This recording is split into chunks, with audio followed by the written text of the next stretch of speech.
Bonjour tout le monde, je reprends les cours de base au tarot de Marseille. Donc la dernière fois, je vous avais laissé avec la carte de l'étoile, l'arcane numéro 17. Donc c'est tout naturellement que je redémarre ce cours avec l'arcane numéro 18, la lune. Alors, la carte de la lune, eh bien je peux vous dire que c'est une des cartes les plus ambiguës du jeu de tarot de Marseille.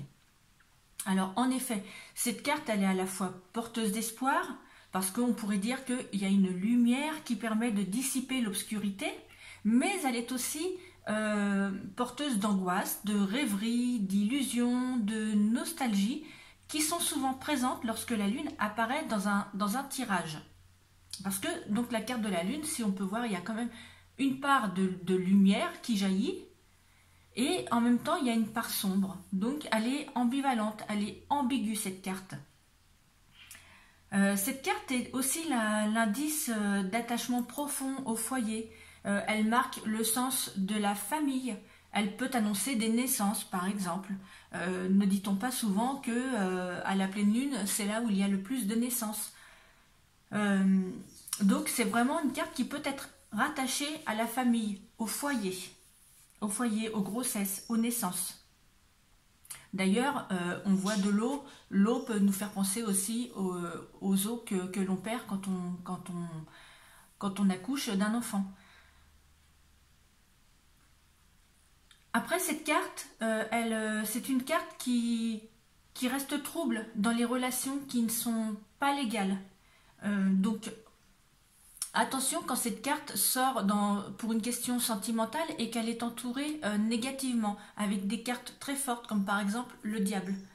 La papesse. Voilà, généralement, ça donne une notion de relation où on nous cache quelque chose. Il y a quelque chose qui n'est pas clair. C'est une carte aussi qui annonce le succès, la popularité dans le domaine professionnel.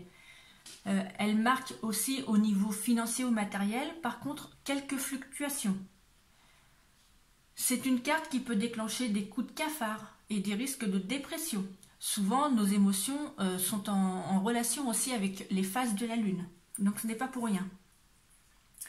Cette lame favorise également les voyages en rapport avec l'eau. Donc tout ce qui est transport en rapport avec l'eau. Par exemple le bateau, ou alors un voyage au bord de l'eau. La lune apparaît également dans les tirages quand le consultant, quand la personne se sent perdue. Par exemple, perdue par rapport à ses objectifs, à sa mission de vie, à sa relation de couple.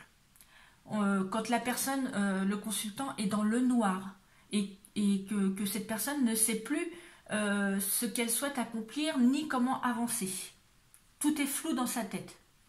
Donc dans ces cas-là, la lune indique qu'il est temps de se tourner vers sa boussole intérieure et de faire confiance à son intuition pour retrouver le sens de la vie et reprendre le cheminement. En négatif, on peut aussi se laisser submerger par des angoisses, par des peurs, par des troubles psychologiques. Concernant les métiers en rapport avec la lune, donc ça peut être infirmier, infirmière, puéricultrice, instituteur, pédiatre, poète, artiste, romancier, tout ce qui a trait aussi à la parapsychologie, toutes les carrières qui ont un lien avec l'intuition, la médiumnité, mais aussi les enfants, l'imagination, la créativité et tous les métiers où il faut faire preuve de sensibilité. Ça peut être aussi une personne qui travaille de nuit.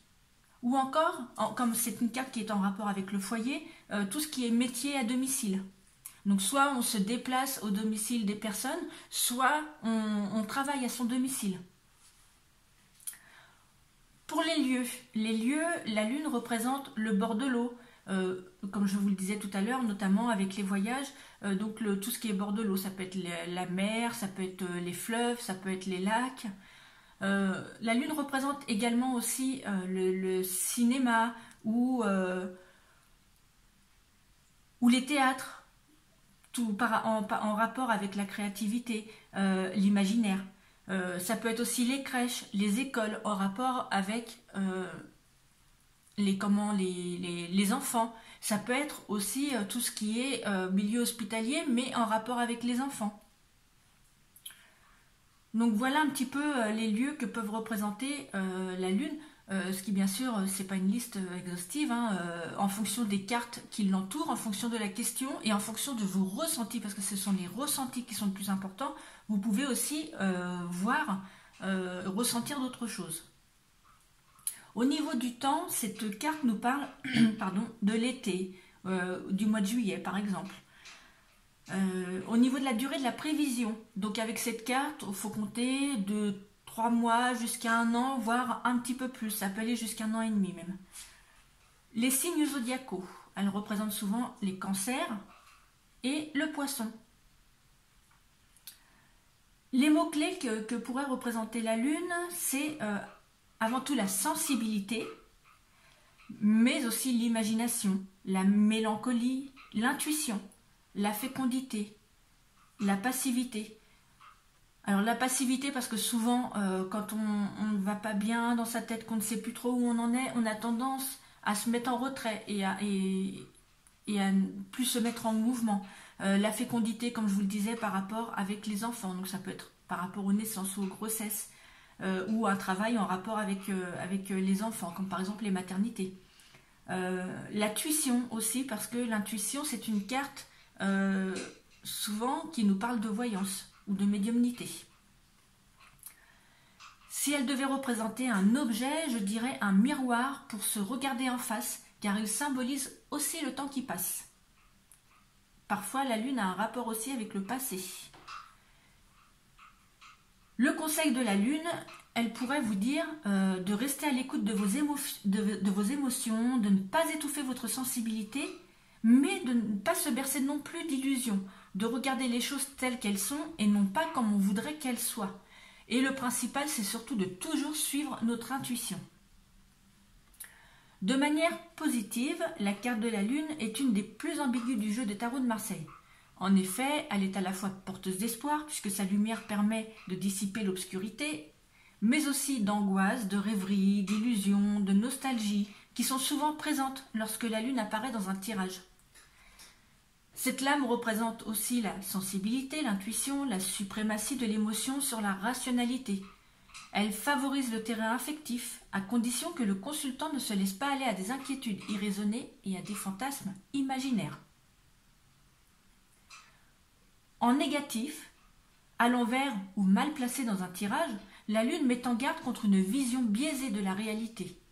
Celle-ci est déformée par le prisme émotionnel du consultant, où angoisse, force inconsciente, émotion à fleur de peau entrent en jeu. Par ailleurs, elle prévient qu'il existe un passé pesant, symbolisé par l'image de l'écrevisse sur la carte, dont il faudra à un moment faire table rase pour pouvoir avancer dans un second temps. La personnalité. Avec la Lune, ça représente souvent un sujet qui est très sensible, très émotif. Une personne qui a tendance à préférer la passivité. Quelqu'un qui est très marqué aussi par son intuition et son imagination. Avec la Lune, cette personne peut, dans certaines circonstances, se réfugier dans un monde illusoire afin d'éviter d'être confrontée à la réalité. Maintenant, parlons des sentiments avec la Lune. Alors, bien inspectée, la Lune peut annoncer une relation enrichissante sur le plan intellectuel, mais aussi sentimental. La Lune peut signifier une relation fusionnelle. Elle peut également prédire la naissance, la fécondité ou une période favorable pour une grossesse. Je vous en parlais tout à l'heure. Si vous venez de rompre avec votre ex, alors l'apparition de la lame de la Lune indique qu'il est temps de rebondir et de faire le deuil de cette relation et à ne pas laisser un passé amoureux non cicatrisé peser sur le présent. Dans le cadre d'une relation amoureuse instable fondée sur de mauvaises bases, la carte de la Lune peut signifier des liaisons secrètes et des amours non révélés, surtout si la papesse est proche. Et votre partenaire pourrait être infidèle avec le diable. Au niveau professionnel, professionnellement, le sujet fait preuve d'une grande créativité. Très intuitif, il est très réceptif aux ambiances. Son imagination peut parfois amener de la confusion dans un esprit et il devra porter tous ses efforts dans le sens d'une grande lucidité. Tous les travaux de créativité sont favorisés, avec un potentiel dans les domaines où la sensibilité et les valeurs féminines sont appréciées. Les métiers avec les enfants lui conviennent bien. Mais la lune peut aussi indiquer que vous n'êtes pas épanoui et qu'il est temps de faire un travail qui vous passionne.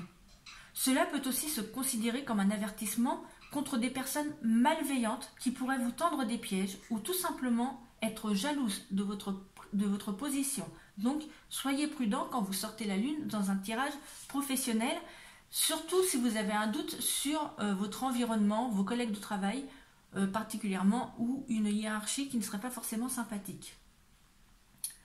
Autrement, voilà, ça peut indiquer que vous n'êtes pas épanoui et qu'il est temps de faire autre chose.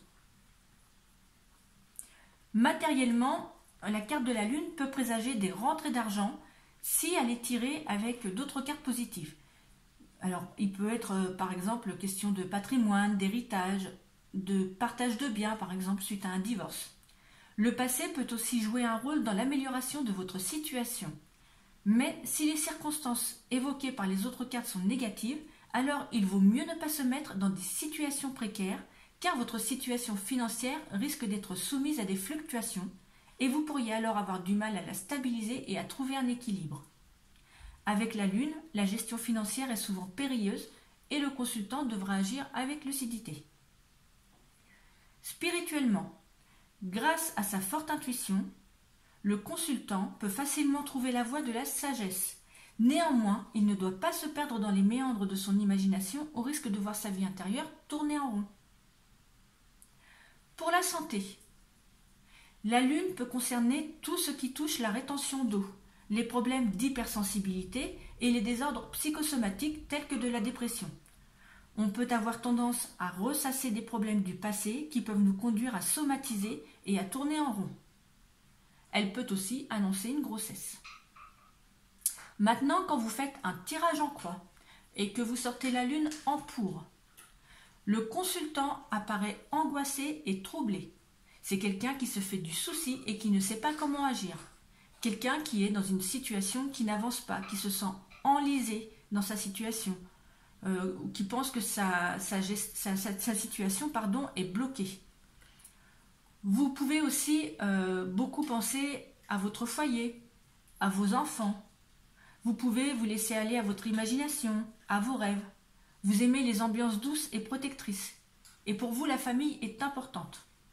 La lune, qui est une carte qui représente le foyer, peut aussi également représenter donc votre habitation. Donc si par exemple vous la sortez avec la maison Dieu, cela peut indiquer des travaux dans la maison par exemple. En contre, le consultant se laisse envahir par ses angoisses, ses craintes, ses phobies. Il a peur et il doute de tout. Il perd son énergie. Les situations sont totalement bloquées et demeurent en attente.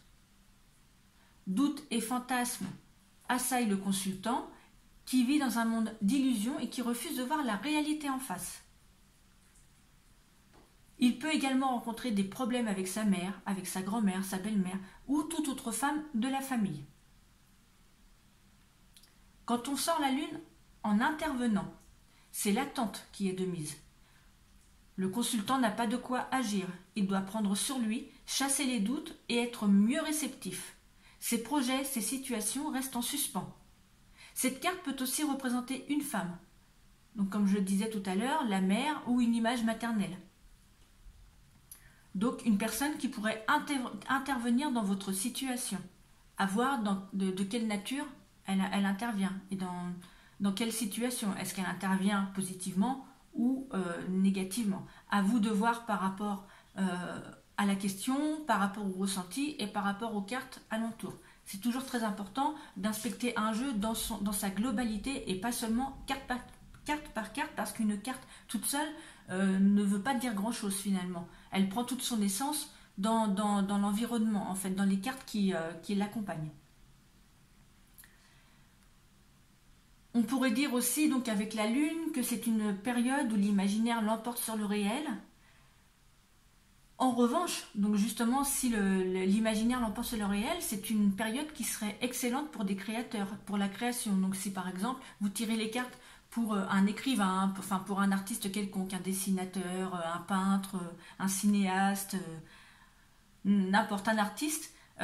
Donc là, c'est une carte qui est excellente s'il sort la lune dans son jeu. De même que si vous avez affaire à quelqu'un qui a des capacités avec la voyance, avec la médiumnité, c'est une très bonne carte aussi.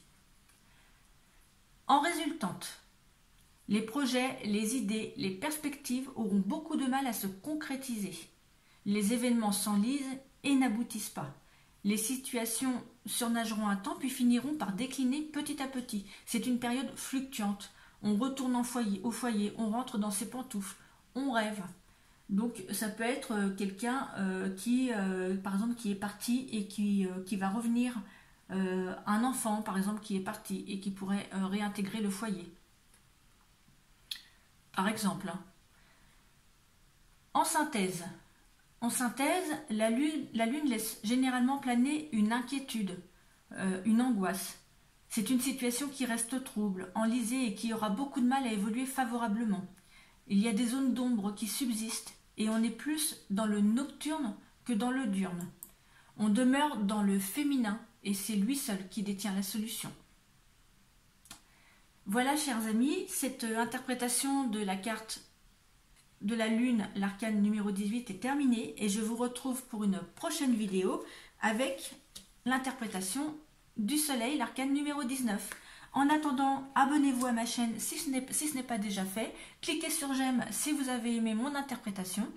Et cliquez sur la petite cloche sous la vidéo pour recevoir toutes les notifications dès que de prochaines vidéos seront mises en ligne. N'hésitez pas également à me laisser des commentaires, me donner votre avis, me poser des questions s'il y a des choses que vous voulez éclaircir sur les interprétations. Et puis éventuellement à me donner des compléments aussi d'interprétation que vous pourriez avoir parce que avec le tarot de Marseille, même quand ça fait 20 ans, c'est mon cas, ça fait 20 ans que j'utilise le tarot de Marseille, mais je peux vous dire que tous les jours je continue d'apprendre avec ce tarot. Donc si vous avez des compléments d'information à me donner par rapport au tarot, des interprétations que vous pourriez en faire et que moi je n'ai pas forcément vu, n'hésitez pas, ça m'intéresse également. Donc voilà, je vous laisse sur cette petite interprétation et je vous retrouve pour une prochaine. À bientôt.